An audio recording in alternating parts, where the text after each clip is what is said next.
भाइयों, आजकल हम अपने समाज में देखते हैं कि सामाजिक समरसता की बातें जो हम पढ़ते आए हैं, हमारे धर्म ग्रंथों में लिखी गई है, बहुत अच्छी-अच्छी बातें हैं, लेकिन धरातल पे वो सब कुछ नहीं दिखता है। हमारे समाज में जातीय हिंसा हमको देखने को मिलती है, भाईचारा तो भाई एक तरफ है, चारा एक तरफ है, कुछ ऐसी स्थिति है। तो देखा जाए अगर इसके मूल में पहुंचने का प्रयास करेंगे तो हम ये पाते हैं कि इसकी उत्पत्ति कहां से हो रही है। समाज में इस तरह की बातें, इस तरह का माहौल, इकोसिस्टम आ कहां से रहा है, इस पर थोड़ा सा गौर करने की जरूरत है। तो अगर आप गौर करेंगे तो आप ये देखेंगे हमने अपने इतिहास को वामपंथियों के हाथ में दे दिया, अपनी शिक्षा को कॉन्वेंट स्कूलों को सौंप दिया और अपना धर्म जो है उसको धर्मनिरपेक्ष हमने बना दिया। अब शिक्षा कहां गई आपकी? वो कॉन्वेंट स्कूलों में मैक्स मुलर की शिक्षा हो गई। इतिहास में छेड़छाड़ हो गया, उसमें वामपंथी जुटे हैं, अपने मनगढ़ इतिहास उसमें लिखा जा रहा है, अपने मनमानी तरीके से इतिहास को लिख रहे हैं। किसी को बैंडिट क्वीन फूलन देवी नायिका लगती है उसमें, किसी को हिरण्यकश्यप नायक दिखाई देता है, किसी को रावण नायक दिखाई देता है। तो उनके तो अपने आदर्श ही अलग हैं, उल्टी गंगा बहाने में लगे हुए हैं। और यही लोग हैं जो समाज में अराजक माहौल और गलत वातावरण को उत्पन्न करते हैं।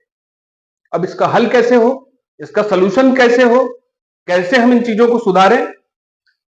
सिर्फ एक सलूशन है, हम अपनी जड़ों की तरफ लौटे, हम अपने मूल को पहचाने, अपने अस्तित्व को जाने, अपने वर्चस्व, अपनी विरासत को समझें।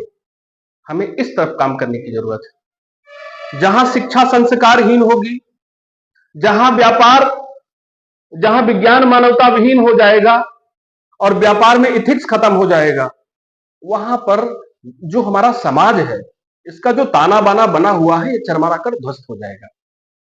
तो मैं अभी बात कर रहा था कि किस तरह से समाज में हम लोगों को विरोधाभासी चीजें देखने को मिलती हैं और बड़ा शत्रुतापूर्ण रवैया है एक समुदाय का दूसरे समुदाय के प्रति, एक पंथ का दूसरे पंथ के प्रति। तो ये वातावरण जहां से पनप रहा है, जैसा कि मैंने बताया कि अपनी शिक्षा को हमको सुधारने की जरूरत है, अपनी मूल की तरफ हमको जानने की जरूरत है। और हमारे देश की कानून व्यवस्था, जो हमारे देश का रूल बुक है, जिसको हम लोग कॉन्स्टिट्यूशन कहते हैं, जैसे गुलाब जामुन में ना गुलाब है ना जामुन, वैसे ही हमारे संविधान में सबके लिए एक विधान जैसी कोई बात नहीं है। इसमें जात विशेष के लिए हमने कानून बना दिया है, व्यवस्था कर दी है। हमने आरक्षण की व्यवस्था करके हिंदू समाज को पूरी तरीके से तोड़ दिया, उसको लगा दिया है काम पे, भैया भिड़े रहो, आपको दूसरा काम नहीं है। एक जाति इस दूसरी जाति से स्वयं को श्रेष्ठ बताएगी, वो उनको मारेंगे, वो उनको मारेंगे, जाति हिंसा फैलेगी, आप लगे रहिए काम पे। हजारों साल की गुलामी के बाद भी आज आपकी बुद्धि ठिकाने पर नहीं है। मुगलों ने आपको लतियाया मारा, अंग्रेजों ने मारा पीटा आपको नहीं, आपके परिवार को, पूरे रिश्ते, पूरा देश पीटा गया, लेकिन आपकी आंखें नहीं खुली। इतनी भयावह स्थिति हुई, आपकी आंखें नहीं खुली। आज धर्मनिरपेक्षता पर क्या हो रहा है? क्या हो रहा है? आपको पूरी तरीके से धर्म से निरपेक्ष किया जा रहा है और लोग अपना काम कर रहे हैं। जिन लोगों को इस देश की संस्कृति से सरोकार नहीं है, वो इस देश में आपकी कमाई से दिए हुए टैक्स से उनका भरण पोषण किया जा रहा है, उनकी व्यवस्था की जा रही है। और हमारे संविधान का अलग करिश्मा है, इसने पर्सनल लॉ को अनुमति दे रखी है। फिर आप आ जाइए, इसने वक्फ बोर्ड बना रखा है, वक्फ बोर्ड के तहत इसने धर्म निरपेक्षता की अच्छी मिसाल कायम की है। उसके बाद हमारे देश में लिंग जाति आधारित कानून है, संप्रदाय आधारित कानून बन रहे हैं और जेंडर बेस्ड लॉ होंगे। अगर इस तरह से कानून बनेंगे कि जेंडर के हिसाब से कानून बनाएंगे, आप सामुदायिक कानून बनाएंगे, किसी वर्ग विशेष के हिसाब से कानून बनाएंगे, जैसे अभी हमारे एक भाई हैं शुभम शर्मा जी, वो न्यू पॉलिटिकल एक उनका मीडिया प्लेटफॉर्म है, ट्विटर पर आप देख सकते हैं, अक्सर वो कवरेज करते रहते हैं SC/ST एक्ट से किस तरह से क्राइम्स हो रहे हैं, कैसे उसका मिसयूज हो रहा है। तो हम लोग देखते हैं कि कैसे इसको ब्लैकमेलिंग का एक जरिया बनाया गया है, धन उगाही की जा रही है और हेट क्राइम्स हो रहे हैं।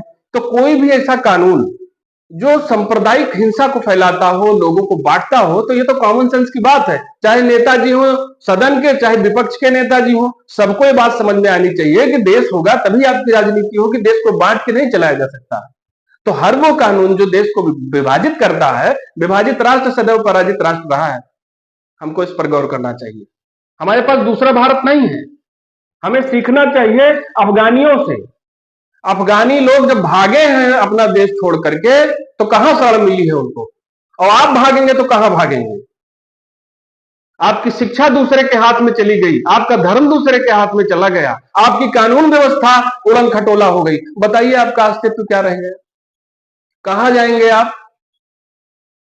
तो अब भी समय है, समय रहते अपने वर्चस्व को पहचानिए, अपने वजूद को पहचानिए, और अपने देश की एकता अखंडता को बचाने के लिए आप लोग स्वयं भी प्रयासरत रहिए। हर ये काम सरकार का ही नहीं है, सरकार तो लगी हुई है।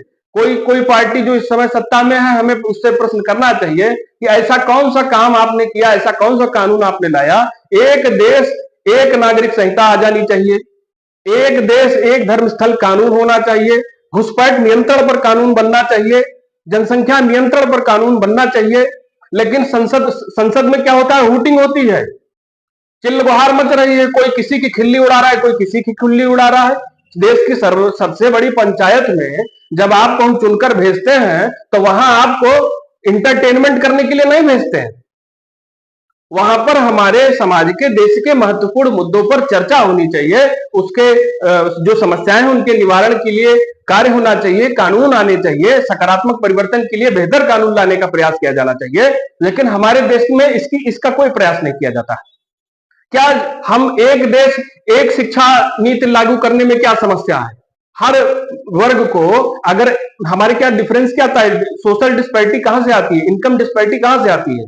जब गरीब का बच्चा जो प्राइमरी स्कूल में जाकर के सरकारी स्कूल में जाकर जो किताब पढ़ेगा, वही किताब अगर जो है इलीट क्लास का बच्चा भी वही किताब पढ़ेगा, तो आप बताइए अंतर कहां से आएगा। स्टार्टिंग लाइन एक होगी, हर व्यक्ति अपने मेरिट के आधार पर, अपनी क्षमता के आधार पर समाज में अपने मुकाम को, अपनी पोजीशन को स्थापित करेगा। लेकिन नहीं, बंटवारा बंद हो जाएगा तो कितने बागड़ बिल्ले जो राजनीति में बने हुए हैं वो बेरोजगार हो जाएंगे।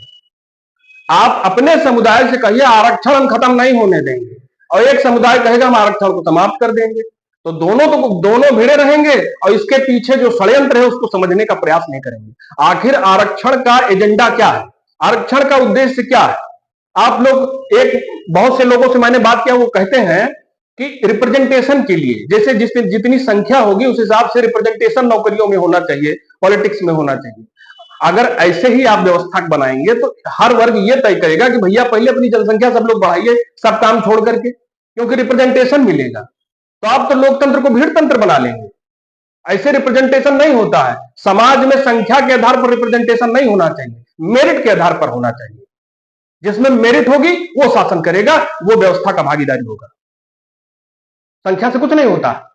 उदाहरण देख लीजिए, बहुत से देशों की संख्या बहुत है लेकिन कुछ नहीं कर पा रहे हैं। इजराइल देश का आप उदाहरण लेके देख लीजिए, संख्या में कितना है और उसकी क्षमता क्या है। संख्या बल की डफली अलापना बंद कर दीजिए। अपने देश को मजबूत करना है तो नेताओं समेत हमको प्रश्न करना होगा, हमको अपनी भूमिका तय करनी होगी कि एक नागरिक के तौर पर हमारे जितने मौलिक अधिकार हैं उतने ही मौलिक कर्तव्य। और जिस दिन आप अपने मौलिक कर्तव्य को पहचान जाएंगे, आप प्रश्न करना सीख जाएंगे। और ये बागड़ बिल्ले जो वीआईपी बन करके घूम रहे हैं, आपने जो इनको काम सौंपा उस काम को नहीं कर रहे हैं। तो अगर आप इन सब चीजों पर ध्यान देंगे तो हमारा समाज टूटने बिखरने से बच जाएगा। और संगठित भारत ही सशक्त भारत है, तभी यह विश्व गुरु बनेगा। अन्यथा आपको नेस्त नाबूद करने के लिए वैश्विक स्तर पर षड्यंत्र चल रहा है, कुचक्र चलाया जा रहा है, और उसके आप शिकार बनते दिखाई पड़ रहे हैं। इसमें कोई दो राय नहीं। बस जरा सा दिमाग लगाने की जरूरत है, कोई रॉकेट साइंस नहीं है। आपके खिलाफ एक बहुत बड़ा षड्यंत्र चल रहा है। तो जातियों में बंटना, धर्म में बंटना, संप्रदाय में बंटना बंद करिए, अपनी मूल संस्कृति को पहचानिए। जय श्री राम, सनातन धर्म की जय।